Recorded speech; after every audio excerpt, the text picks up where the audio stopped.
Salve galera, tudo certo? Bom, nesse nosso intensivão então para o Enem, vamos falar um pouquinho também sobre a parte que envolve os conceitos da eletrostática, né? Conceitos esses bastante importantes, mas não tão recorrentes até o momento, pelo menos, nas provas do Enem.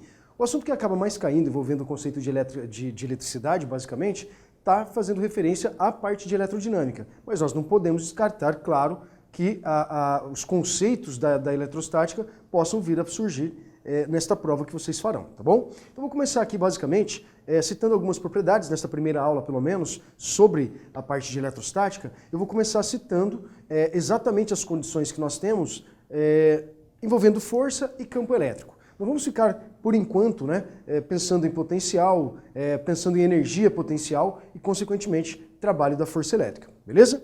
Bom, para a gente iniciar então essa nossa análise sobre os conceitos da eletrostática, nós vamos começar exatamente falando aqui sobre este conceito dos princípios, mais especificamente, que nós temos envolvendo a eletrização, tá? Então vamos falar aqui sobre os princípios de eletrização. Bom, quais são as formas que nós temos para a eletrização dos corpos?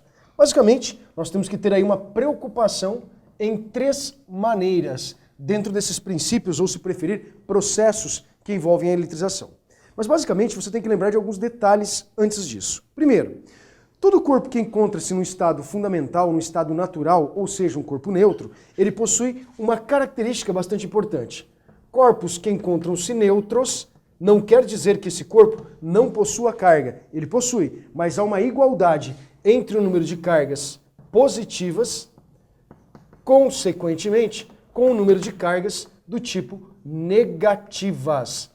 Neto, então vai haver uma igualdade entre elas? Há sim uma igualdade entre elas. Nós temos a mesma quantidade de cargas positivas e cargas negativas, caracterizando assim um corpo que nós consideramos como neutro. Neto, eu poderia imaginar então que ele possui uma igualdade, sei lá, de 1, 2, 3, 10, 1 bilhão, não importa, mas entre esse número de partículas positivas e negativas. Exato.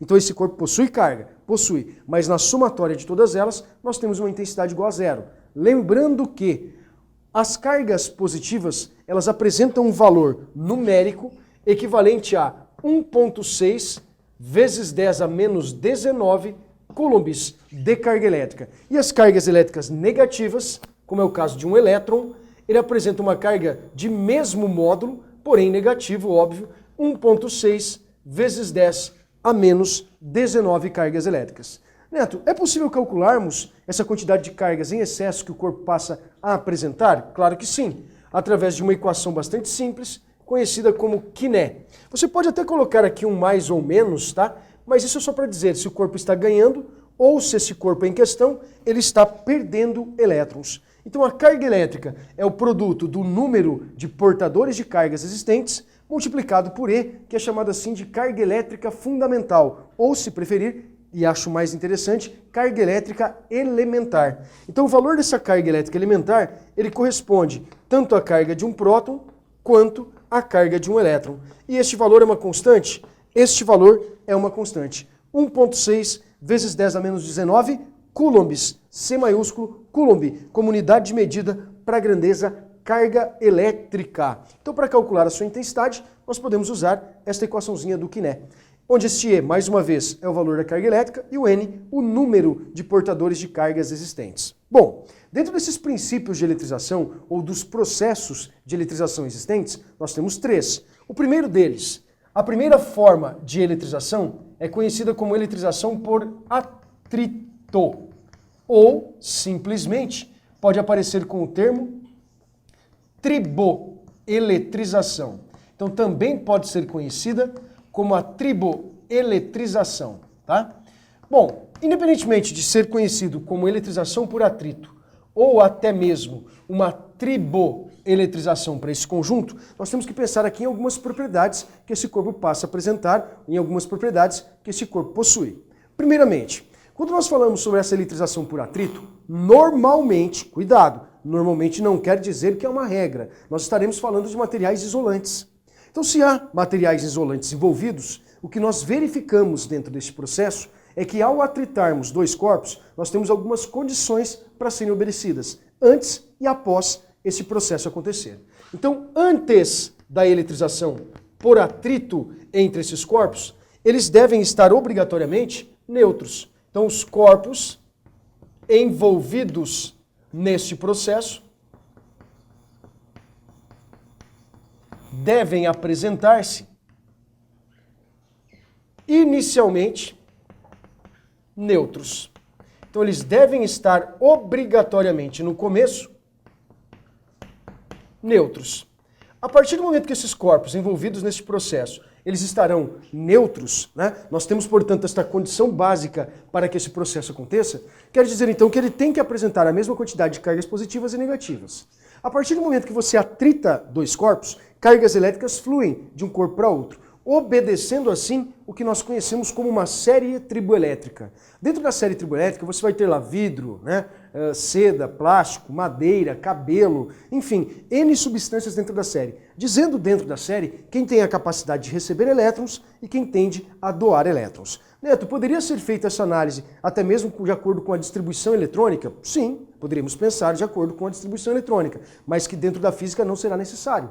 Então nós vamos ter corpos onde um deles vai passar a ganhar elétrons e o outro, consequentemente, a ceder, a doar, a perder esses elétrons dentro do processo. Ok? Bom, se nesse processo, portanto, os corpos devem estar inicialmente neutros, após eletrizarmos, ou seja, após atritarmos os dois corpos, é importante que a gente observe que estes corpos envolvidos no processo, então os corpos envolvidos no processo, adquirem cargas elétricas de naturezas opostas. Porque se um passa a perder elétrons, o outro passa a receber esses elétrons. Então esses corpos envolvidos adquirem cargas de naturezas opostas, mas, bastante importante isso, de mesmo módulo, de mesma intensidade, de mesmo valor numérico, de mesmo valor algébrico. Então, se um corpo perde, sei lá, 3.000 elétrons, o outro recebe os 3.000 elétrons. Se um corpo ganha 2 elétrons, o outro perdeu 2 elétrons. Então, nós temos obrigatoriamente uma igualdade sob essa condição, portanto, assim caracterizando o primeiro dos processos de eletrização e que obedece o princípio da conservação das cargas elétricas.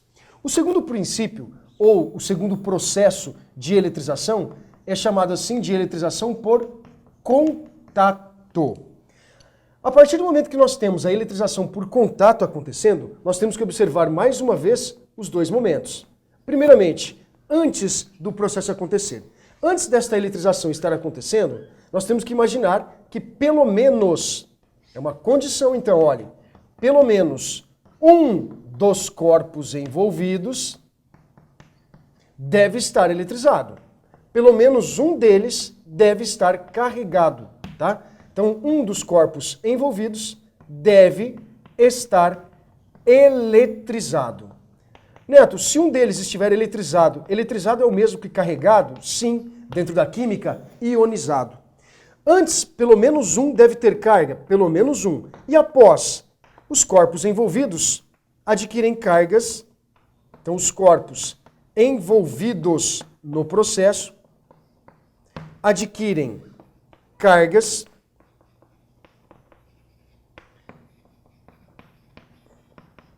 de mesma natureza. Obrigatoriamente eles passam a ter uma mesma natureza, obrigatoriamente esses corpos envolvidos, eles passam a ter a mesma natureza. Neto, se esses dois corpos, portanto, passam a sofrer esse contato entre si, como é que eu faço para calcular essa carga elétrica ao final do processo? Para determinarmos a carga elétrica de dois corpos, então imaginem assim, ó, que eu tenho aqui um corpo A, um exemplo apenas, onde esse corpo A possa estar carregado, e um segundo corpo do tipo B, neutro, tá? É apenas uma hipótese. Então vamos considerar aqui, ó, o corpo A carregado positivamente, o corpo B originalmente estando neutro. A partir do momento que nós realizarmos esse contato entre esses dois objetos, eles vão passar, ao final deste processo, a dividir estas cargas elétricas entre eles. Ou seja, haverá, após esta eletrização, os dois corpos passam, cada um, a adquirir carga elétrica numa mesma proporção. Isto, claro, se forem considerados como corpos iguais, ou seja, corpos idênticos. Então, esta carga ao final do processo, ela pode ser calculada como a soma das duas cargas, tanto deste corpo A quanto deste corpo B, e simplesmente dividirmos esta intensidade por 2.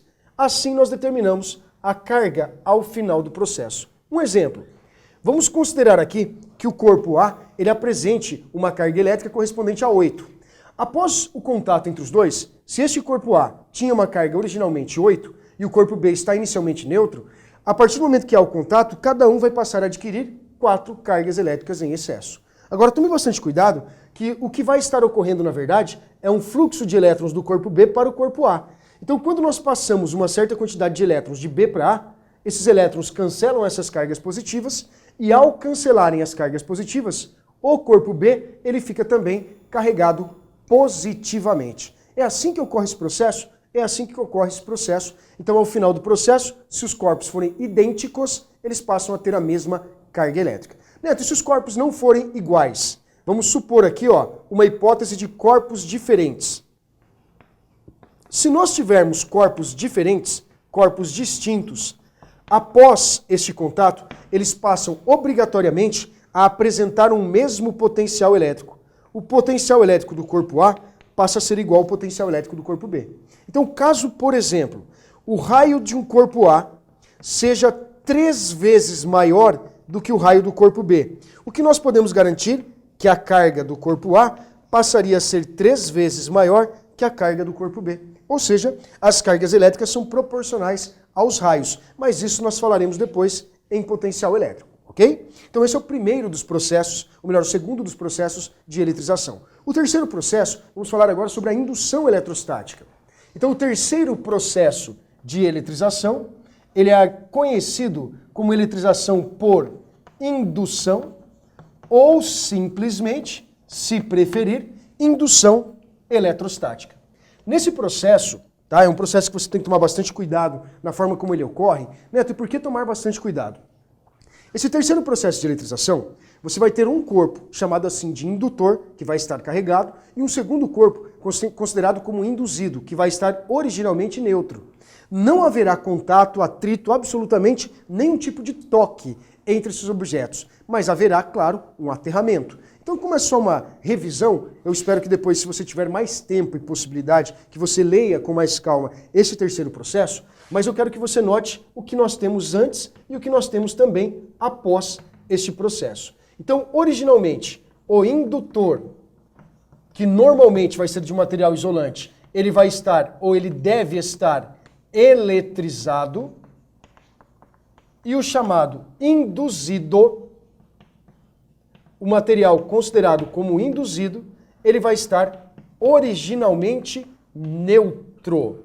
Agora, após o processo de eletrização, onde nós vamos produzir uma aproximação entre o indutor e o induzido sem que haja contato entre eles, haverá uma polarização, que é uma separação das cargas. Então, basicamente, ao aproximarmos este material indutor carregado de um material induzido originalmente neutro, você vai verificar aqui, olhem, a separação destas cargas elétricas. A isso nós chamamos de polarização. Quando é aterrado esse tipo de sistema, então após esta eletrização, os corpos envolvidos, eles vão passar a apresentar cargas de naturezas opostas. Então os corpos envolvidos adquirem cargas elétricas de naturezas opostas. Isto é uma obrigatoriedade? Sim, que os corpos passem a apresentar cargas elétricas com naturezas opostas. Neto, isso devido ao tipo de contato? Sim, você vai produzir um aterramento. Lembrando que quando há esse aterramento, nós teremos o deslocamento de elétrons por esse chamado fio terra. Ou os elétrons sobem, como é nesse caso, a possibilidade dos elétrons estarem subindo para literalmente cancelar esse excesso de cargas positivas, ou os elétrons em excesso, eles também podem descer e passar para o planeta Terra. Mas de qualquer maneira, para adquirir o mesmo valor de potencial elétrico entre a esfera e o planeta Terra, ok? Bom, Então nós temos essas propriedades para os processos de eletrização. E aí nós entramos então nas chamadas leis de Coulomb, né? Mas antes da gente falar da lei de Coulomb, nós temos que lembrar do conceito da lei de Dufay, uma das mais importantes leis que nós temos dentro de eletrostática. O que esta lei de Dufay ela propõe?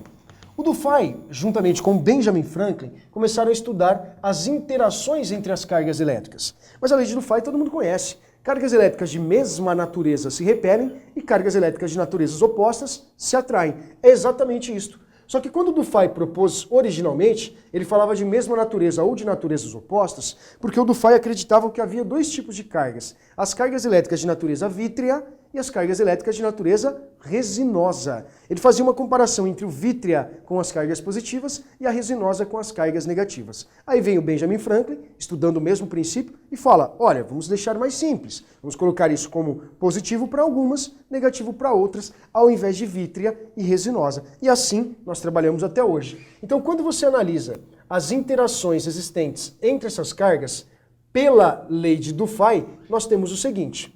Se eu considerar aqui, ó, cargas elétricas de mesma natureza, ambas positivas ou ambas negativas, o que existe entre elas? Uma força elétrica, uma interação do tipo eletromagnética, mas que nós tratamos como uma força elétrica apenas de repulsão.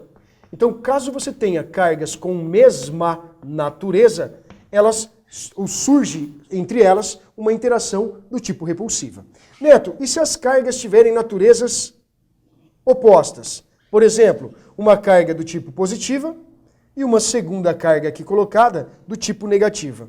Então, caso você tenha uma positiva e uma negativa, ou uma negativa e a outra positiva, a interação existente entre elas agora, por apresentarem natureza oposta, passa a ser uma interação do tipo atrativa. Ah, Neto, então agora elas se atraem, agora elas obrigatoriamente passam a se atrair.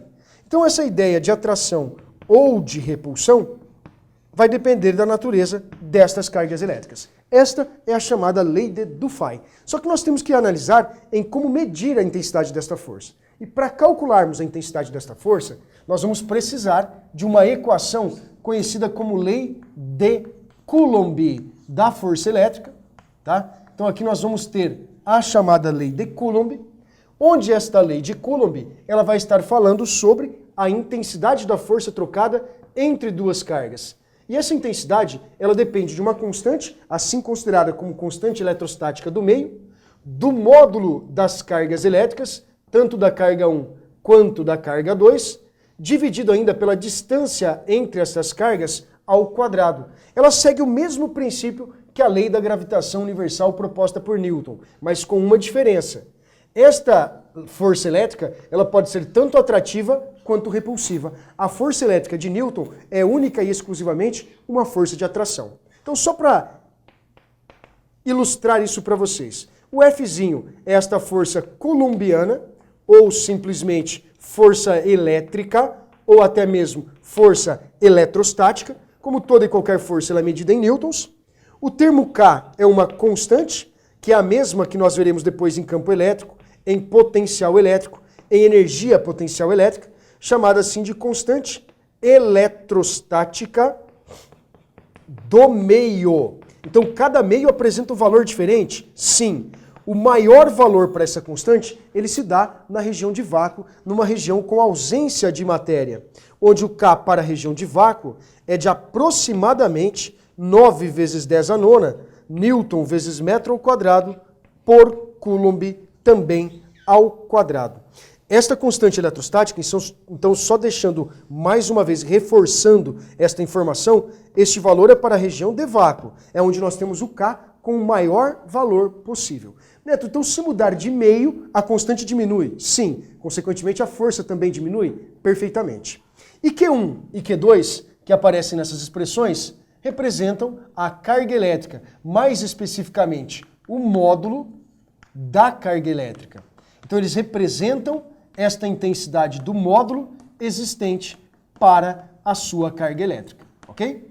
Consequentemente, o termo D é a distância entre as cargas Nós estamos falando, por enquanto, apenas de cargas de pequenas dimensões, consideradas assim como cargas pontiformes, mas é a distância entre as cargas.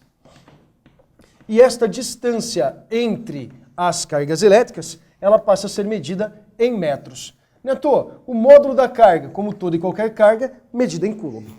Bom, graficamente, a força elétrica, pessoal, ela apresenta uma propriedade assim, ó.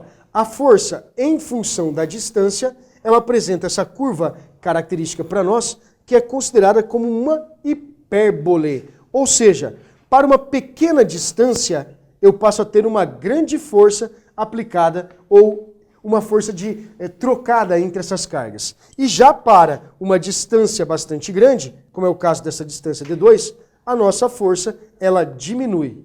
Percebo ainda, então, que a força ela é inversamente proporcional ao quadrado da distância. Neto, então se eu aumentar a distância, eu passo a reduzir a intensidade da força? Perfeito, é esse tipo de interação. Um detalhe que eu tenho que destacar a respeito dessa lei de Coulomb. Obrigatoriamente, quando você analisa duas cargas elétricas, não importa qual seja o valor das cargas. Obrigatoriamente, a força trocada entre elas vai ter sempre a mesma intensidade. Neto, por que elas sempre passam a ter esta mesma intensidade? Ação e reação, terceira lei de Newton. Então, mesmo que uma carga seja muito maior do que a outra, a força trocada entre elas tem que ser obrigatoriamente a mesma. Neto, isso não vai mudar? Isso não vai mudar. Isto é uma regra, portanto, que descreve essa força coulombiana trocada entre duas cargas elétricas. E para fechar essa primeira parte, nós vamos falar agora sobre o conceito do campo elétrico. Bom, quando nós estamos analisando esse conceito de campo elétrico, o campo elétrico ele pode ser análogo, tá? Tomem cuidado, análogo a campo gravitacional. Neto, não é igual? Não, não é igual. Por que o campo elétrico não pode ser igual ao campo gravitacional? Porque eu posso ter tanto uma interação atrativa, como também podemos ter uma interação do tipo repulsiva, tá? Então, quando nós falamos de campo elétrico, originalmente pensando apenas em campo elétrico gerado por cargas pontiformes, isso nós temos que tomar bastante cuidado. Quando nós analisamos única e exclusivamente cargas do tipo pontiformes, tá? Este campo ele pode ser dado como a razão da força elétrica por uma carga de prova, ou então K, o módulo da carga, dividido pela distância ao quadrado. Bom, este é o campo elétrico gerado por cargas do tipo pontiformes. O campo elétrico gerado por cargas pontiformes. É a razão da força por uma carga. Gente, esta carga aqui minúscula é uma carga de prova. O nome já está dizendo. Ela prova a existência de campo. É igual se eu fizesse uma pergunta para você. Me prova que o campo gravitacional existe. Uma possibilidade seria você pegar um pequeno pedaço de giz e falar, olha, se eu soltar um corpo, ele cai, pois existe um campo gravitacional. Perfeito. Como é que você provou? Com um segundo corpo, que para nós poderia ser entendido como esta carga de prova.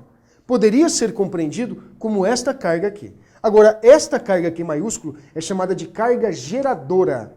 É ela, o elemento responsável por dar origem a este campo elétrico, ok? Bom, desses termos todos, o único que vocês praticamente desconhecem é o campo elétrico. Então, o campo elétrico ele apresenta como unidade de medida a grandeza Newton por Coulomb, mas também pode ser dado em volt por metro.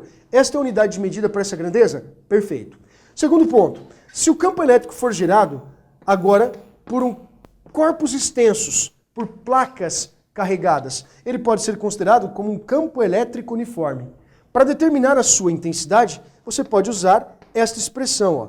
Falou que o campo elétrico é uniforme, falou do céu, lembra do Edu, E vezes D é igual a U. O que é esse E? O E é obrigatoriamente a intensidade do campo elétrico. D, a distância da carga geradora ao ponto a ser a distância entre superfícies equipotenciais. Nada de carga geradora, me desculpem. Nós estamos falando de campo elétrico uniforme. Então o D é a distância entre duas superfícies equipotenciais. E o termo U é uma diferença de potencial. Esta diferença de potencial, ela vai ser dada como o potencial de um ponto menos o potencial do outro. Então nós teremos superfícies equipotenciais, que depois, no nosso próximo encontro, falando ainda sobre a eletrostática, eu citarei para vocês o que é especificamente o tal do potencial elétrico. Bom, mas por enquanto você vai lembrar apenas desse termo U como sendo uma diferença, de potencial, onde esta diferença de potencial, ela passa a ser medida em volts, como todo e qualquer DDP, tá bem? Agora, de toda essa relação de campo elétrico, nós precisamos ilustrar algumas propriedades a respeito do campo. Então vamos observar aqui o seguinte: toda vez que você tiver o campo gerado por uma carga positiva, Neto, quem é esta carga positiva? É esta carga Q maiúscula aqui, ó, assim considerada como a carga geradora. O campo gerado por esta carga positiva, percebam que por enquanto eu não vou estar preocupado com as chamadas superfícies equipotenciais, apesar de elas existirem, mas nós falaremos sobre potencial elétrico depois. Eu terei, portanto, para esse tipo de carga, linhas de campo que têm uma tendência de saírem dessas cargas. Mais especificamente, ele vai estar apontando de uma região com maior potencial para uma região com menor potencial elétrico. Notem ainda que essas linhas de campo geradas pelas cargas positivas, pela carga geradora positiva, elas são linhas de campo que se afastam, ou seja, são consideradas como divergentes. Ou, se preferir, elas saem da carga positiva. Então as linhas de campo, elas saem da carga positiva. Ao redor dessa esfera, dessa carga geradora, eu teria sim as superfícies consideradas como superfícies equipotenciais. Bom, e se a carga em questão for uma carga do tipo negativa? Para a carga negativa, não estamos ainda preocupados com estas superfícies equipotenciais, mais uma vez, mas eu passo a ter aqui para a carga negativa o mesmo princípio. Só que se a carga em questão é uma carga geradora negativa, as linhas de campo vão estar obedecendo o mesmo princípio. Ou seja, nós teríamos aqui uma representação destas tais linhas de campo em relação a esta carga e que estariam melhor orientadas, ou seja, desenhadas, representadas assim, indicando que essas linhas de campo agora, elas entram na carga negativa. Por isso passam a ser consideradas como linhas de campo do tipo convergentes. Positiva, divergente, negativa, convergente. Neto, e se eu tiver o tal do campo elétrico uniforme? Então não é mais cargas pontiformes. Então nós falaríamos de placas, corpos extensos.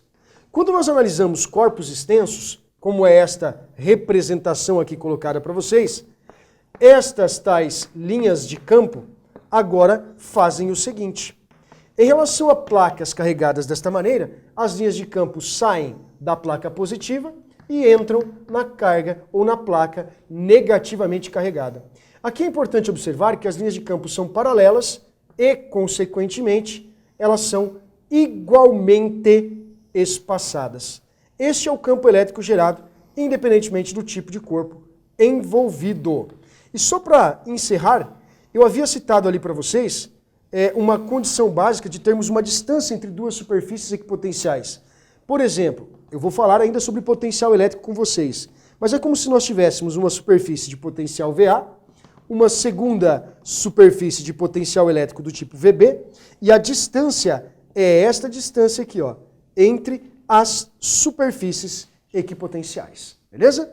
Então essa é a primeira parte que nós temos aí envolvendo o conceito da eletrostática. Depois nós finalizaremos falando então sobre potencial, energia potencial e, consequentemente, o trabalho da força elétrica. Valeu, galera!